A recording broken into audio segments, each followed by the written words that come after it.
శుభోదయం. Global బెతేనియా Calvary ministry తరపున ఈ ఉదయకాల సమయంలో మరొకసారి మీ అందరితో కూడా కలుసుకొని దేవుని యొక్క పరిశుద్ధమైన మాటలు ధ్యానించడానికి దేవుడు నాకు ఇచ్చిన మధురమైన అవకాశాన్ని బట్టి దేవునికి ప్రత్యేకమైన వందనాలు తెలియజేసుకుంటూ ఈరోజు కూడా పరిశుద్ధమైన వేద గ్రంథముల నుండి మరొక చక్కటి మాటలు చదువుకుందాం. మొదటి సామెవేలు గ్రంథం 25వ అధ్యాయము 17వ వచనాన్ని నేను చదువుతున్నాను. దయచేసి గమనించండి. మొదటి సామెవేలు గ్రంథం 25వ అధ్యాయము 17వ వచనము. అయితే మా యజమానుకుని అతని ఇంటి వారందరికీ వారు కీడు చేయు నిశ్చయించి ఉన్నారు గనక ఇప్పుడు నీవు చేయవలసిన దానిని బహుజాగ్రత్తగా ఆలోచించుము. మన యజమానుడు బహుపలికి మాలినవాడు, ఎవరిని అతనితో మాట్లాడనీయడు అనెను. దేవునికి స్తోత్రం. అవును ప్రియమైనటువంటి వార్లారా, నాబాలు గొప్ప ధనవంతుడు. అతనికి సమాజంలో పేరు ప్రఖ్యాతలు గౌరవాలు ఉన్నాయి. కానీ అతని మాటను బట్టి అతని ప్రవర్తన బట్టి లోపల అతనికి పనికి మాలినటువంటి వారిగా చూస్తున్నారు. నాబాలు ఇంటి దగ్గర ఉన్నప్పుడు పనివారు కావచ్చు, అతని భార్య కావచ్చు గౌరవిస్తున్నారు. కానీ అతడు ఇంటి వద్ద లేనప్పుడు ఎంతగానో తిట్టుకుంటున్నట్లుగా మనకు అర్థమవుతుంది. నాబాలు యొక్క పనివారు నాబాలును గురించి పనికి మాలినవాడు, ఎవరితో మాట్లాడనీయుడు అని కూడా మాట్లాడుతుంటున్నారు. అవును ప్రియులారా, చాలా గర్వంతో కోపంతో సరి అయినటువంటి ఆలోచన లేకుండా విచారించకుండా తొందరపాటుగా మాట్లాడేదానికి దండకి కూడా దారి తీసింది.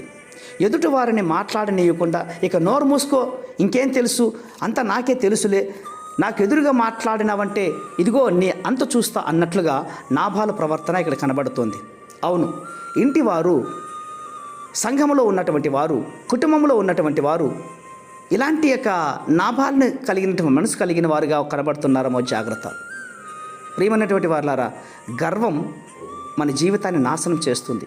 గర్వపు యొక్క మాటలు మన జీవితాన్ని అతలకతలం చేస్తుంది. కొంతమందికి అసహ్యకరంగాను తృణీకరింపబనిగాను చేస్తుంది. కాబట్టి నోరు తెరిచి మాట్లాడేటప్పుడు బెత్తాలతో కొట్టినట్లుగా ఉండకూడదు, జాగ్రత్తగా ఉండాలి. నాబాలు అటువంటి వాడు. కానీ ఎంతకాలం సాగుతుంది? దేవుడు ఊరికే ఉంటాడా? నాబాలును ఇంట్లో ఉన్నవారు, అతని పనిచేస్తున్నవారు, భార్య సహించుకుంటారేమో, కానీ లోకంలో ఉన్నవారు సహించుకుంటారు చెప్పండి? ఇంట్లో వారిని కొట్టినా తిట్టినా సహించుకుంటారు, కానీ బయట వాళ్ళు? నాబాలు అవిధేయతగా దావీదు చేతిలో పడ్డాడు. ఇంట్లో వారితో మాట్లాడినట్లే దావీదు పంపిన వారితో కూడా మాట్లాడినప్పుడు ఆ పనివారు వెళ్ళి దావీదుకు అతని గురించి పూర్తిగా చెప్పేశారు. అందుని బట్టి దావీదుకు చాలా కోపం వచ్చింది. అతని సైనికులు 400 మంది కత్తులు ధరించుకుని నాబాలు ఇంటి దగ్గరికి వచ్చి చంపడానికి ప్రయత్నిస్తున్నారు. ఎందుకు? నాబాలు పనికి మాలిన వాడై మాట్లాడినందుకే కదా.